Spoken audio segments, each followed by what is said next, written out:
What's up, y'all? You're listening to the TOO Opinionated podcast with Attorney K and Nurse A. And this is a space where there's no such thing as being too opinionated. Nurse Amy, talk to me.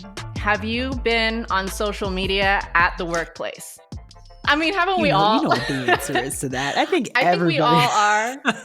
Right? I mean, yeah, we've all done it. We've all pulled out our phone, we're bored. You know, you're like, oh, what's happening on the Insta? What's happening on Twitter? Whatever. You know, you pull out your phone and you look. A quick but TikTok. Again, I think this is, yeah, I guess this leads right into the story that we're going to get in today about, you know, TikToks and work. And we've been seeing this craze. I think like, I have to be honest. For me, it's kind of like, it's really wild. I just can't see myself dressing up and doing like a two-step with friends at work, because I just don't think that's my style. That's just not what I would do. But these nurses, these individuals took this to a whole new level. So we always see, like when I'm watching TikTok, I see people doing these different trends and stuff at the workplace. But the issue comes down to, can you be terminated? Can you be disciplined? Are you going to get yourself in shit at work for being on the socials? That's just what we're going to talk about today. And I will let you intro this topic. So today we're going to talk about the TikTok craze, the icks. So there are tons of folks that are out there sharing their icks. What is an ick? An ick is essentially something that you find detestable. You don't like it. You think it's gross, whatever. So you're like, oh, I don't like that. This is an ick. Well, it's all well and good when it's, you're talking about dating, relationships, you're talking about work, whatever. But what happens when you are talking about other people in a healthcare type of setting? So before I get into it, let's just run that clip and see these nurses talking about their icks. My ick is when you come in for your induction talking about, can I take a shower and eat? What? My ick is when you ask me how much the baby weighs and it's still in your hands. Dad comes outside and asks for a paternity test right outside the room door. Saying you don't want any pain medicine, no epidural, but you are at an 8 out of 10 pain, just a Cervidil, and you're still closed, fingertip. When we've already told you to push the call light, but every 5 minutes, your family member coming at the front desk asking for something else. Excuse me, can I have a blanket? Another ick, when you're going room to room between one baby mama and your other baby mama. Oh, no. Ick. Say that. It's the unlimited trips to the nurses station for me. To get to the end of the story, these nurses at Emory University got terminated for these TikToks. Yeah, I mean, it's really wild. I think what's wild for me is the fact that they thought that this would have been okay to do. And again, of course, with anything when it comes to social media, posting on social media, things can go viral. And this one definitely went viral. Emory Healthcare responded to the TikTok pretty much saying that, this was unacceptable and they got canned. So what exactly is the problem here? Well, what do you think? So, I mean, there's a bunch of different ways to look at this topic. I was actually very interested to find out what your opinion was on this, because it sounds so far like, based on what you've said, that it wasn't what I would have suspected. And what I mean by that is you're an advocate in the space, speaking up for nurses' rights. They clearly had some concerns about the things that were going on at work, and they spoke on it. So, I was really interested to hear whether you were kind of siding with the nurses on this one, or whether you think that this is kind of a professional, obligation that they have to not speak in this way or to not be doing this at the workplace. Okay, so let me hit you on the real, okay? So have I ever been in this situation where I might have heard this type of conversation or banter occur? Of course. If I was to say no, that would be a blatant lie. Everybody in healthcare, it happens. It's unfortunate, I'll be honest. There's some people that take some stuff way too far. But like, for example, are any of the things that they said untrue? I've heard them, and I've been a labor and delivery nurse for over 10 years. I've heard all of those different things. Now, here's where the rubber meets the road. Am I going to sit at the nursing station with my badge while patients are still walking around and talk smack about patients? Like, am I really going to do that? I'm like, oh my gosh, there's a lapse in judgment there. No, I'm not going to do that. I'm not going to do that. And again, like, I think the problem here is, yeah, maybe they have these frustrations, these concerns, whatever the case may be, but that's not the way that you air them out.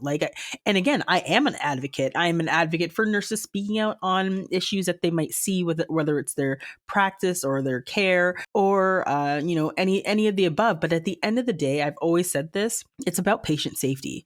And there's another piece that is actually plaguing this, making it much more difficult, is the fact that Emory and other hospitals within this area talk about their Black morbidity and mortality rates, and they're quite high.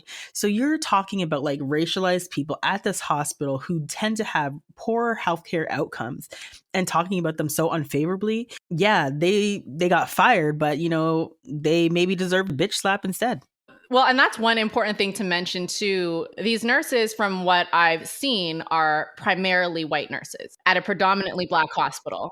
Yes. So there was a few. I think there was maybe one or two racialized nurses that were in the clip. I mean, I just don't understand. Honestly, again, like I said, have I heard these things being said? 100%. Have I been that nurse that's like patient screaming down the hall and I check them and they're 1 centimeter and then they stop screaming? Yeah, I've been there too. Am I going to post a video on TikTok about it? No, like it just doesn't make any sense. Like, okay, because I thought I was going to get on here and have like a difference of opinion with you and be debating the management side here, being a management side attorney for most of my career. But I definitely think that is the same kind of belief that I have towards it. Look, if you have complaints or grievances about the workplace, absolutely, there is a time and a place where that should be discussed.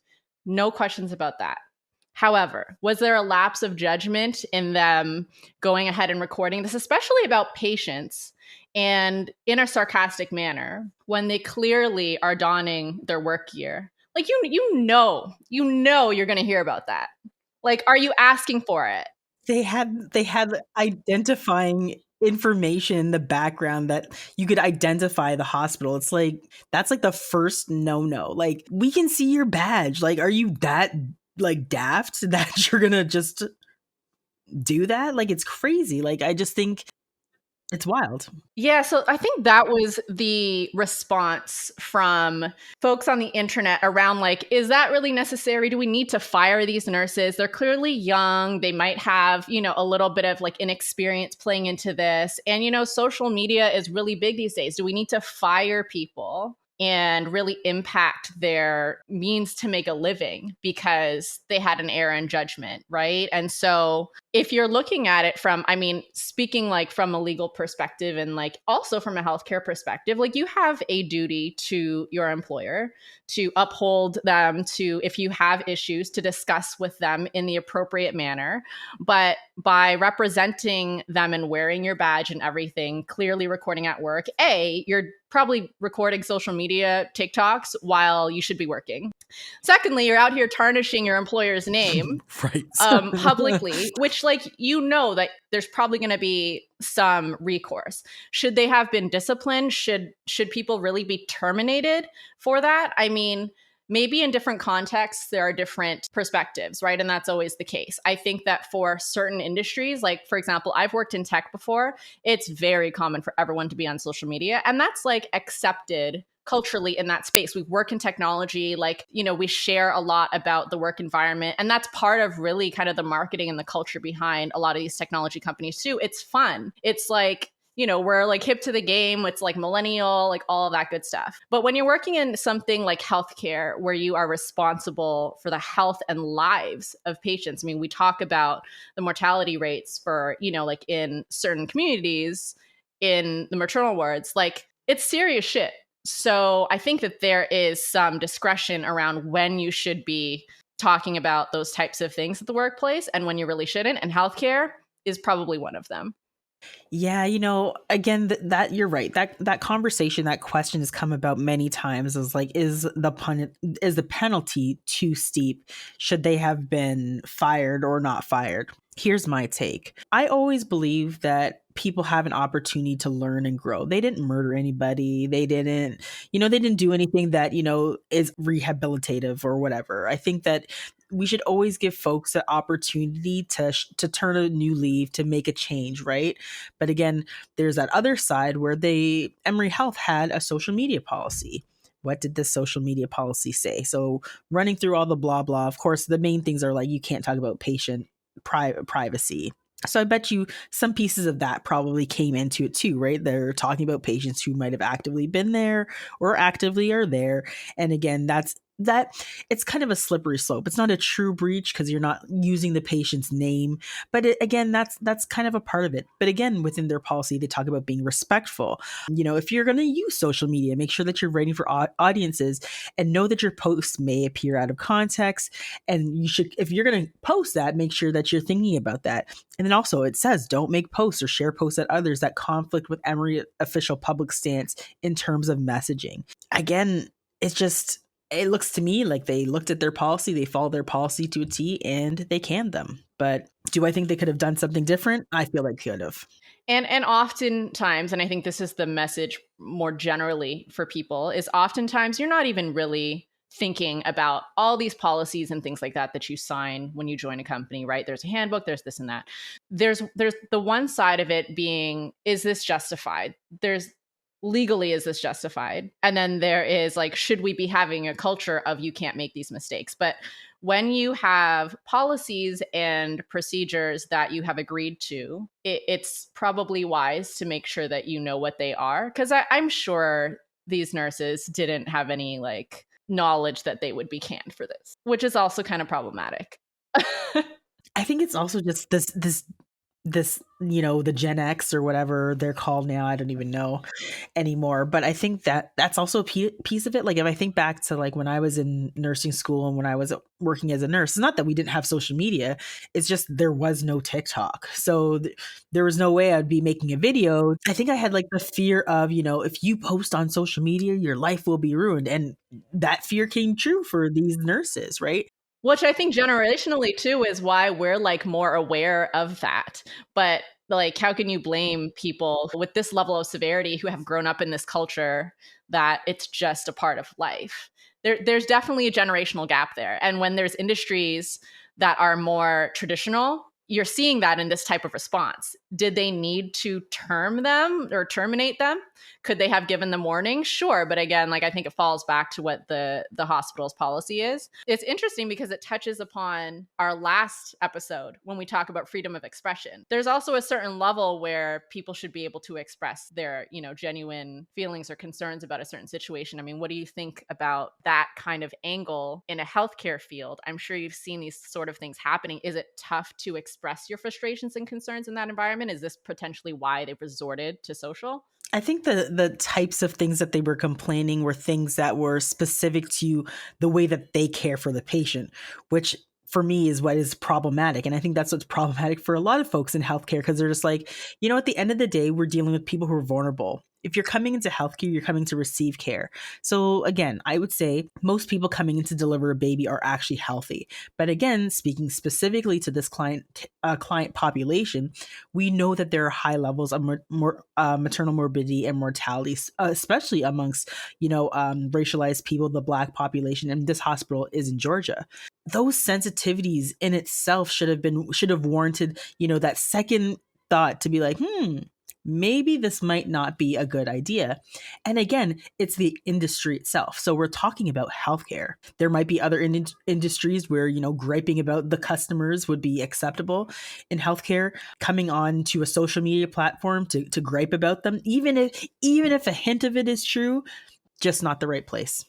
So let's expound upon that racial layer of the issue a little bit more, and why that is adding a different level of severity to this situation. And so my understanding is that Emory Healthcare, it's in Georgia, where there is a predominantly Black patient population. And you can speak to this in more detail. In the healthcare field, there is research that shows that racialized women, particularly in the labor and delivery segment of the population in a hospital, is often disbelieved about the severity of their pain or or their issues health-wise. And often when these are dismissed, that leads to a higher mortality rate amongst these racialized groups.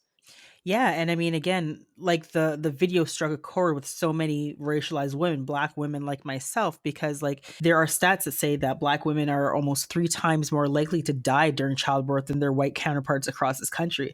You just think back to my own story with having the twins. Like I was pretty much like on the way out, right? Like I had preeclampsia, I had HELP syndrome, I ended up delivering them early, and I actually even like try to have racialized care providers, and it like it's just a part of the system. There's some more stats to say, like in Georgia, Black women were more than twice as likely to die during childbirth between 2018 and 2020, according to the state Department of Public Health. So these stats, they must know. Like it's not like they don't have this information. They know about it. So it's just like it just begs to question why they thought that would have been appropriate. Well, we know who knows for sure is Emory Health. And that, I think, makes this scenario a little heavier than it might have been had that not been a very public issue at this healthcare facility. So to tie those TikToks together, some of those nurses were talking about essentially kind of getting to like disbelieving the like level of pain threshold that the patient was experiencing, kind of being a little bit dismissive about that. And the reason why that strikes a chord, I'm sure, for Emory, which is probably what led to this level of consequence and leading to them getting terminated, is because people know that they have, I guess you would say, a bad rep for caring for their racialized patients. So when you have nurses expressing kind of sarcastically their disbelief about the severity or the needs of these patients, that's very serious for Emory Health. So I think that definitely is going to factor in to the level of consequence that they're going to face. Yeah, you know what? You lawyered up and you hit the nail right on the head, because honestly, that is what was taken into account. And again, I think the other piece from like a healthcare perspective is trust, right? You don't want to go into a place where you don't trust the people that are going to be working for you, working with you, right? And again, like yes, I still feel like just deep down, I feel like there should have been an opportunity, but I do see the reason why a stronger stance was taken. And again, losing that trust within the healthcare system, it's huge. It costs people their lives. There are people that I know, there's so many stories I've heard of folks that are like, I was treated this way and I will never go back to receive care there. They would rather, die, lose a foot, just never go back because of their treatment. And at the end of the day, there is racism and white supremacy rooted within nursing and healthcare, just at a basic level. It's there. I see how problematic it is. And I think that they did not have that education. They did not know. They were not aware. But again, ignorance isn't bliss. And clearly it these are the wasn't consequences. in this case. And again, there's one piece I wanted to throw in. And there was a CEO of Georgia Maternal Fetal Health Alliance that actually said this. So if the nurses' level of frustration is that bad that they had to do a TikTok video, then something that needs to change within the labor and delivery department. What is going to be done in the future to proactively avoid these types of frustrations and concerns that nurses have? And that's the other thing, right? Nursing tends, like, our concerns aren't heard, right? When we have problems, there is such a great fear of speaking out when there are problems just generally. So I agree with her. How do we deal with the fact that there is frustration on one end, and how do we, amplify people's voices in a way that, one, doesn't target an entire population or ostracize them, and then two, that people actually hear us, because social media tends to be the place that people go to put it all out there and put their gripes out. Well, that would be my kind of counterpointer to play devil's advocate here. Advising a company or a hospital, the management side in this case, right, which is something that I've done in these types of circumstances quite a bit. There is probably more that the hospital could do to ensure that this is not the outlet for their employees, right? And so now when we talk about the people and culture side of things, when we talk about the HR side of things, and this is not just in healthcare, perhaps it's more pronounced in a lot of these situations that you've seen, but across the board, I mean, I've advised clients in a variety of different industries. This is something that culturally companies have a very hard time with. They don't want to hear these complaints. And frankly, because they might not know how to deal with them. It feels so institutional at a certain point, right? So when people are trying to speak up, often they're shut down, often they fall on deaf ears. And so as employees and workers, like, we need the appropriate cultural support to be able to share our concerns in a way that's constructive for the company or the hospital, and that we don't end up resorting to tweeting about it or doing a Facebook post about it. And part of the obligation is on management. Are you reaching out to people? Are you creating a safe space for these complaints and grievances to be aired, discussed, and solved so that this doesn't happen and it fucks up your PR? Like, let's take care of this shit in-house, behind the curtains, so we can care for our patients in the right way. And you can hear the concerns of the people who are on the front lines, because those that are at the top management, CEOs and things like that, they often really don't know what's happening on the front lines. So I think that's kind of the important piece for devil's advocate for companies to think about, because you don't want to have to terminate people who clearly they didn't know better. They should have been more informed, more knowledgeable, more experienced, and they weren't. But are you reaching out to people saying, like, what's bothering you? How are you feeling? What's frustrating you? What can we do to help? You've had a lot of experience in that. I mean, would that type of response have potentially avoided this unfortunate outcome for everybody? Well, I mean, if like that would be the land of sunshine and rainbows for healthcare providers, right? Like, I think that is the goal. That is what healthcare providers want, to have an opportunity, not even just as an outlet, just to be like, you know what, we actually are trying to make quality improvement here. How can we raise our voices and our concerns without being penalized? I just I don't want to be a nihilist, but we're not there yet. We are not in a space where folks in healthcare feel that it's safe to raise alarm bells and concerns like we have been. I'd say over the last 3 years, we've seen a lot of advocacy in terms of healthcare, but we've also seen a lot of beat down of the healthcare professionals with, the COVID-19 pandemic, with talking about these various different things.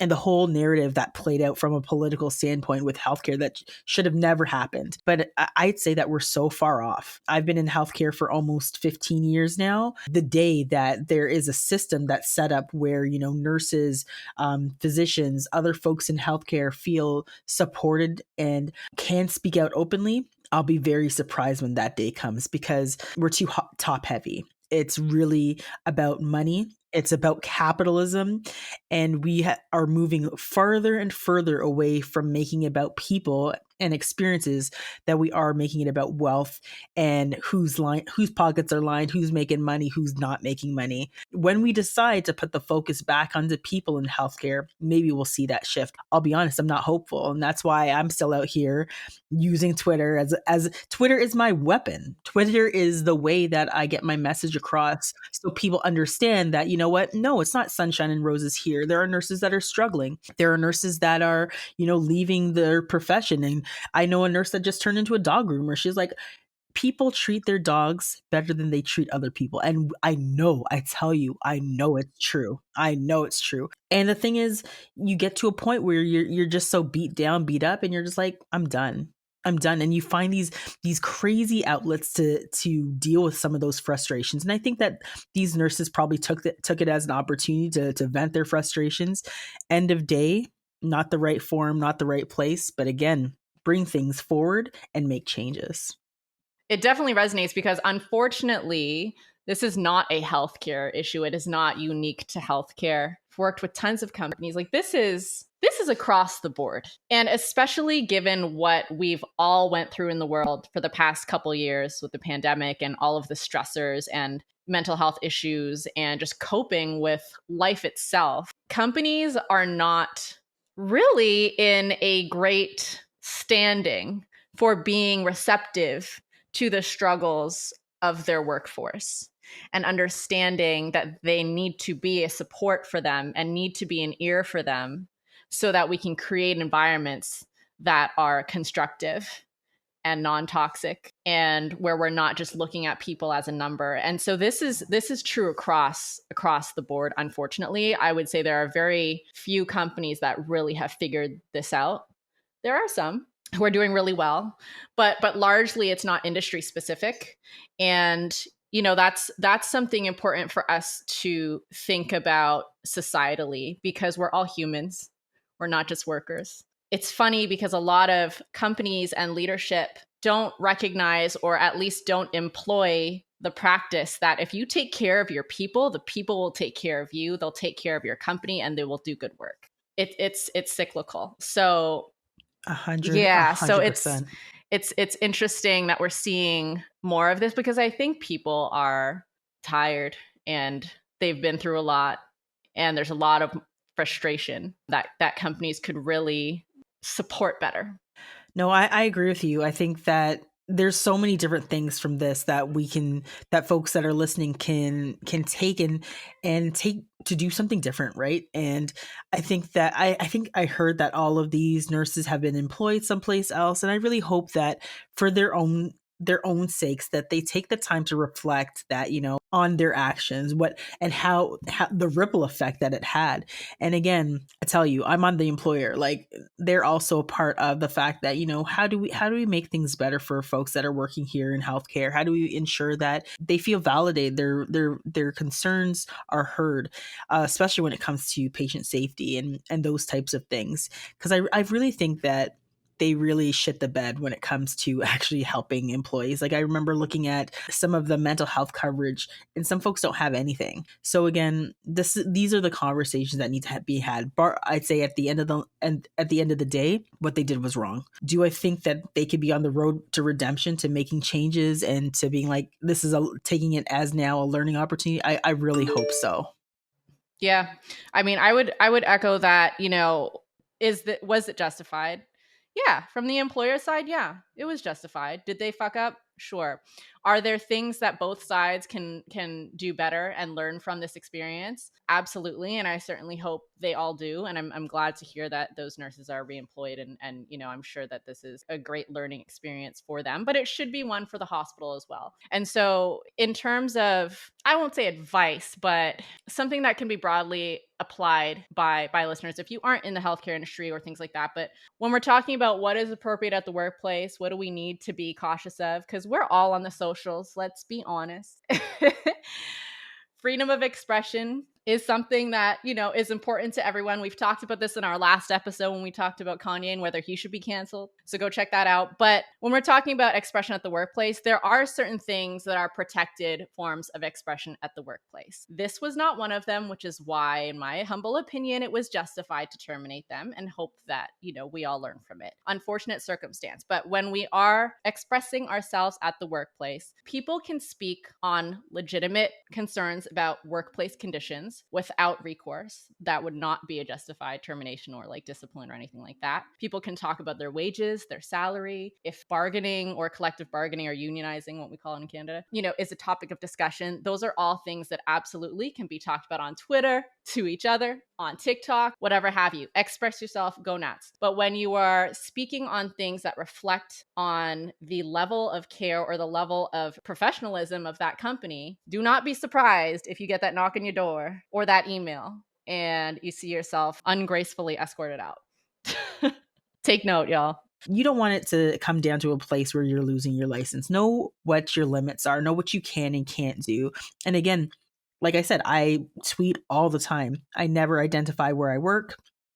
I never identify or call out hospitals, and I never identify patient-specific information. Those are just those very quick things that you can do if you're thinking about doing a post because there's something that has alerted you or a patient safety issue. You got to leave those details out because, again, at the end of the day, patient confidentiality is always going to be protected. And if you're in breach of that, then don't worry about just being fired, but you can lose your license, and you can actually be sued as well, probably personally, if that patient found out. So yeah, and I mean that's key, right? So I was thinking about this as well. I was going to ask you because a lot of this is contextual, and it's there's a heightened scrutiny in certain environments versus others. So for instance, in a licensed profession like mine and yours, I'm not sure if in nursing you do the same thing, but when you swear to be an attorney, you swear an oath that you agree to all of these different professional obligations, where the onus on us to speak very carefully and be discerning about what we say publicly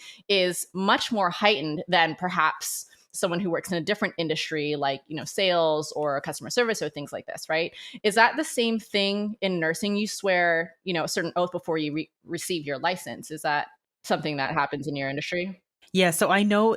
So in Canada, we don't have we in Canada we don't particularly have this oath per se, but it's still built within our professional accountability standards through the College of Nurses of Ontario. And I do know in the States that they do actually swear and take an oath as well. It's a little bit different than here in Canada, but again, we have our professional obligations. Ethics is built in those professional obligations, and professionality and conduct are also built in. So if you're in breach of those things, you can then lose your license from the college. It's implicit in becoming a nurse in the healthcare system. Yeah. And so, that's something that we talk about in the US context. And for lawyers, it's similar in Canada. You agree to all these professional obligations, you swear the oath. But I think the message here is, you want to be able to speak out about things that are important. You want to advocate for things that are important to you and have a freedom of opinion and expression. But when you're in the workplace, things kind of shift in that. So in the US, workplaces are governed by the NLRA, the National Labor Relations Act. And so there are certain protected forms of speech that you absolutely should be able to have your opinions on and speak publicly about, like we mentioned, wages, fair, work conditions, things like that. If you're sharing thoughts about your own beliefs and like your own lives, okay. If your thoughts have implications for your employer, it's not going to be good, and things are going to come back to you in terms of consequences. So, I think the message from this is be discerning about the context and really be mindful of what are you saying and make sure that it's within the bounds of what you're allowed to do at your workplace so that you don't get caught in some mess like these nurses have.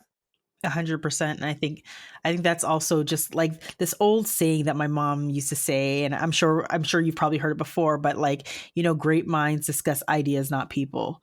So, if there's a problem, you should be discussing and attacking the idea, not necessarily the person. And there was a lot of patient trashing. So, I mean, it was just unnecessary. And yeah, if there are greater problems, let's talk about them from a societal, social level and deal with them that way. And discuss it privately with your employer if you have issues. Like, by all means, that should be welcomed by an employer. And if it's not, we have a bigger problem there. Right. And that is the system that we need to correct for sure. Yeah, it's almost like that. It's that saying. It's like, keep the patient's experience out your mouth. You don't want to get slapped.